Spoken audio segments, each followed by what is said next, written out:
झाला तर त्याच्यावर लक्ष द्या. त्याच्या तापाची लक्षणे काय आहे? अचानक ताप येणे, डोकेदुखी, अंगदुखी, सांधेदुखी, थंडी वाजणे आणि त्वचा लालसर होणे. म्हणजे आपली त्वचा लालसर पडली, आपण काय करायचं? श्रीरामपूर रुग्णालयामध्ये जायचं, आपल्या रक्ताच्या तपासण्या करून घ्यायच्या. त्याच्यात काही आढळलं तर लवकर औषधोपचार चालू करायचा. मग आपण डेंग्यू मलेरियापासून आपला बचाव कसा करू शकतो? आपण आपल्या घराच्या आजूबाजूचा परिसर स्वच्छ ठेवायचा आहे. तर आपल्या खिडक्या ज्या आहे, खिडक्यांना जाळ्या बसून घ्या. जाळ्या शक्य नसतील तर साडीच्याही जाळ्या तुम्ही बसू शकताय.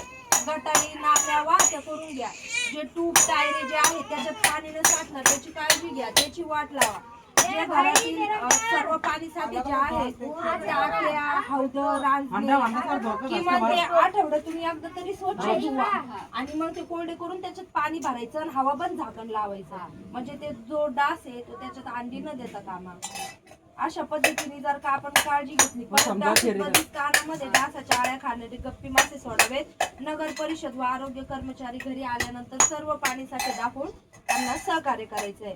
या प्रकारे जर का काळजी घेतली तर निश्चित आपण चिकनगुन्या, डेंग्यू, मलेरिया नियंत्रण करू शकतोय.